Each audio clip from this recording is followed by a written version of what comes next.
पाठ 4 मुक्ति फ्रीडम। पाठ परिचय चैप्टर इंट्रोडक्शन। मुक्ति शब्द का अर्थ है स्वतंत्रता, छूटना। प्रश्न है छूटना किससे? उत्तर है दुख से, व्याकुलता से, कष्टों से, पराधीन, सपने हूं सुख नाही। पंक्ति का अर्थ साफ साफ बता रहा है कि यदि सुख है तो आजादी में है, मुक्ति में है। इस सारी जानकारी को हम तक पहुंचा रही है एक छोटी सी चिड़िया, जो मुक्ति पाते ही ची ची ची द्वारा कानों में मिश्री सी घोलकर हमें मुक्त होने के सुख से भर देती है। लगभग अक्टूबर-नवंबर से यह सिलसिला शुरू हो जाता है। वह अजनबी आत्मीय बन जाती है और घर के कुछ जाने पहचाने अपने प्रिय हिस्सों में नए सिरे से पड़ताल करने लगती है। दीवार पर टंगी किसी पेंटिंग के पीछे, अलमारी के ऊपर, बुक शेल्फ के अंदर अथवा बाथरूम या ड्रेसिंग टेबल की आजू बाजू वह अपनी जरूरत और पसंद की जगह खोजने लगती है। बार बार अंदर आएगी, फिर कुछ फुसफुसाकर तेजी के साथ बाहर जाएगी और दूसरे ही क्षण उतनी ही तेजी से अंदर आ अपनी चुनिंदा जगहों पर बैठ जाएगी। आश्वस्त हो साथ में लाया हुआ सामान उन जगहों पर रख देगी और तब सारा घर ची ची ची के शोर में डूब जाएगा। तभी महसूस होता है कि चिड़िया के गृह प्रवेश का मौसम शुरू हो गया है। बड़े और छोटे सभी अपनी अपनी तरह से इस अजनबी मेहमान को बाहर धकेलने की कोशिश करते हैं। घर के बड़े शीशी कर उसे डराते हैं, बच्चे यहाँ वहां उसका पीछा करते हैं और घर की औरतें बार बार उसका सामान उठा खिड़की से बाहर फेंक देती हैं और कुछ क्षण के लिए निश्चिंत हो फिर से अपने कामकाज में जुट जाती हैं। लेकिन उसका लौटना निश्चित है। वह फिर आती है, फिर आती है और अपना सामान चोंच में दबाए तिनके यहाँ वहां अपनी पसंद की जगहों पर रख देती है और पूरे घर को अपनी चहचहाहट से भर देती है। अब तक घर के बुजुर्गों का जोश समाप्त हो चुका होता है। बच्चों का उत्साह भी क्षीण होने लगता है, जैसे इस खेल से उनका मन भर गया हो। औरतें भी उसकी बच्चों जैसी जिद के आगे हार जाती हैं और उसके आवागमन को देख मुस्कुराकर रह जाती हैं। चिड़िया अपने तिनकों, अपनी चींची और अपनी पूरी चपलता के साथ घर में घुस जाती है और दीवार पर टंगी तस्वीर के पीछे, अलमारी के ऊपर, बाथरूम में और ड्रेसिंग टेबल के आजू बाजू अपना घर बनाना शुरू कर देती है। घर में यहाँ वहां तिनके बिखेरना शुरू हो जाता है और चिड़िया एक कमरे से दूसरे कमरे की ओर, रसोई से स्नान गृह तक समूचे घर में मालकिन की तरह उड़ती रहती है, फुदकती रहती है। अब तक चिड़िया घर का हिस्सा बन चुकी थी। मौसम की शुरुआत में मैंने विरोध जरूर किया था, थोड़ा प्रतिरोध भी किया था। 2-3 बार बुकशेल्फ से तिनकों का ढेर उठाकर बाहर फेंक दिया था। एक आध बार चिड़िया को खदेड़ने के नाम पर आध पौन घंटा भागदौड़ भी की थी। घर के सारे दरवाजे खिड़कियां बंद कर दिए थे, यहाँ तक कि उजालादान पर भी कपड़ा बांध दिया था। परंतु कुछ ही देर बाद वही ची ची का शोर करती हुई चिड़िया बुक शेल्फ पर बैठी मुझे ताक रही थी। ची ची ची ची, मैं यहाँ हूँ, मैं यहाँ हूँ। हथियार डालने के अंदाज में मैंने उसकी ओर देखा।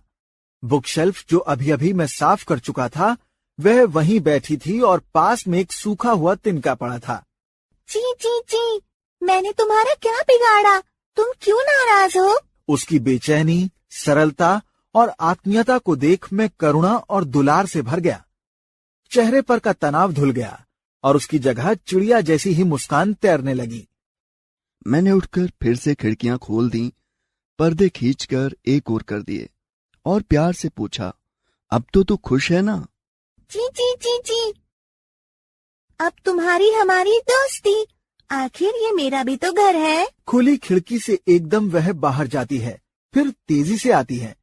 कभी रस्सी का टुकड़ा, कभी पत्ते, छोटे बड़े तिनके, रुई के फाहे, रद्दी कपड़े की चिंदियां और ना जाने क्या क्या वह ला लाकर उसी जगह जमाने लगती है। अब उसे किसी का डर नहीं था। पत्नी ने मुस्कुराकर कहा था, मैंने कहा था ना, इससे पार पाना कठिन है। बड़ी जिद्दी है, एक बार जो जगह पसंद कर ली बस घर वहीं बनाएगी। आप बेकार परेशान हो रहे थे और फिर है भी कितनी प्यारी। शाम तक चिड़िया का घर बन चुका था। मैं लौटकर आया तो देखा कि वह अपने घर में बैठी है। कभी बाहर कभी अंदर, फिर अपनी चोंच से तिनकों को ठीक करने लगती है। तो चिड़िया रानी, तुमने घर बना ही लिया। मैं चिड़िया का घर देख थोड़ा ज्यादा ही प्रसन्न हो उठता हूँ। ची ची ची ची, मेरा भी तो घर है, ये सब तो होगा। तुम गुस्सा क्यों होते हो? तभी पीछे से एक जोरदार ठहाका सुनाई दिया। पलट कर देखा तो पाया कि पत्नी और नन्ही पोती चिंकी दोनों खड़ी खड़ी हंस रही हैं। उन्हें लगा होगा कि मैं अपने आप से बातें कर रहा हूँ, और वह भी सनकियों जैसी अर्थहीन बातें। बाबा जी, आप किससे बातें कर रहे थे? पत्नी की हंसी थम चुकी थी, परंतु हंसी की जगह अब उनके चेहरे पर शैतानी भरी मुस्कुराहट थी। उनकी आंखें जैसे पूछ रही थीं कि सच में सठिया गए हो क्या। यूं किससे सवाल जवाब कर रहे थे? चिड़िया से बातें कर रहे थे। चिंकी को गोदी में उठा मैं चिड़िया की ओर इशारा करता हूँ। चिंकी चिड़िया को देख खिल उठती है। इसने क्या किया बाबा जी? बेटा, यह बहुत शैतान है। मैंने इसे घोंसला बनाने की जगह दी, मगर इसने मेरी किताबों पर ही बीट कर दी। मैंने गुस्सा किया तो कहती है, यह मेरा भी तो घर है, अब मैं क्या करूं? बाबा जी डर गए, बाबा जी डर गए। चिंकी ताली बजाते हुए चहक रही थी। मैंने चिंकी और चिड़िया को एक साथ देखा। दोनों की शैतानी धूप पर ओस की पहली बूंद की तरह ताजगी भरी और प्यारी थी। सुनिए। पत्नी का हाथ मेरे कंधे पर था। मैंने महसूस किया कि उनके स्वर में करुणा का पुट था। स्वर भीगा भीगा सा लगा। क्या बात है? मेरे प्रश्न से पूर्व ही वह पास वाली खुली खिड़की से बाहर देखने लगी थी। मैं थोड़ा चिंतित हो पास जाकर खड़ा हो गया। कुछ देखा? अभी भी समझ में नहीं आ रहा था कि पत्नी खिड़की से बाहर मुझे क्या दिखाना चाहती थी। थोड़ी झुंझलाहट भी हुई। बोला, क्या बात है? वह जो असरानी के घर की बंद खिड़की देखते हो ना, उस पर नजर गड़ाओ, देखो तो जरा ध्यान से। पत्नी सामने वाले फ्लैट की बंद खिड़की की ओर बराबर देख रही थी। खिड़की पर शीशा लगा हुआ था। शीशे के इस फ्रेम पर टिकी हुई एक चिड़िया थी जो शीशे पर बार बार चोंच मार रही थी। चोंच मारते समय चिड़िया का संतुलन बिगड़ जाता था, परंतु वह पंख फैला स्वयं को संतुलित करती और फिर शीशे पर चोंच से प्रहार करती। शायद अंदर जाना चाहती है, मैंने सहज भाव से कहा। तभी मेरी गोदी में चढ़ी चिंकी लगभग चिल्ला उठी। बाबा जी, एक चिड़िया अंदर है, किसने बंद किया चिड़िया को? पत्नी का संकेत स्पष्ट हो रहा था। मेरे दृष्टिपथ में छाया कुहासा साफ हो गया था और अब सब कुछ साफ नजर आ रहा था। बंद खिड़की के दोनों ओर चिड़िया थीं। एक बाहर थी, मुक्त थी, मगर कांच की दीवार को तोड़ना चाहती थी। उसके प्रहार में आक्रोश था, गुस्सा था, झुंझलाहट और कड़वाहट थी।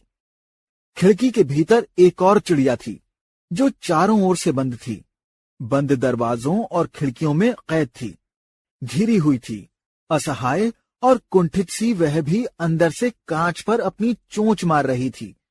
ची ची करती हुई बंद कमरे में चक्कर लगाती और फिर खिड़की के कांच पर प्रहार करने लगती।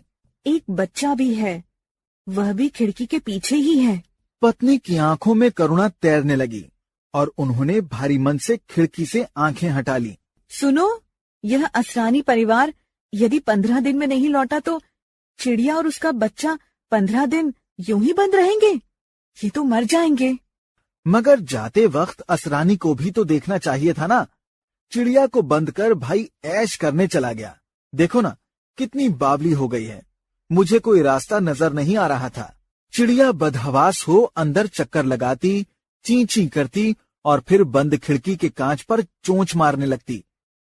खाने को दाना भी ना होगा और साथ में बच्चा। खिड़की के बाहर शोक और दहशत में डूबा चिड़ा। बाबा जी, चिड़िया को निकालिए ना। चिंकी मचल रही थी। पत्नी की पीड़ा घनीभूत हो रही थी और मैं किन कर्तव्य विमूढ़ होता जा रहा था। ये चिड़िया भी घरों में क्यों जाती हैं? अब हम कर भी क्या सकते हैं? तभी बुकशेल्फ पर बैठी चिड़िया ची ची कर उठी। मैं चिड़िया के स्वर में आकंठ डूब गया। शरीर झन्ना उठा। बार बार पत्नी के शब्द याद आने लगे। यदि 15 दिन असरानी परिवार नहीं लौटा तो इस तो के जवाब में बुकशेल्फ में घर बना पसरी चिड़िया बराबर ची ची कर रही थीं। 2 दिन अपनी अर्थहीन व्यवस्थाओं के बीच यह सब कुछ भूला रहा। मगर 2 दिन बाद उस शाम जैसे ही घर लौटा, सभी ने मुझे पकड़ लिया। पत्नी लगभग रुआंसी हो चली थी। बोली, यह पाप है, अब यह देखा नहीं जाता। अभी भी वे कांच की दीवार पर सिर पटक रहे हैं। चिड़े की तो चोंच भी जख्मी हो चुकी है, कुछ करना होगा। अभी और इसी वक्त चिंकी ने मेरे दोनों हाथ थाम लिए थे और मचल रही थी।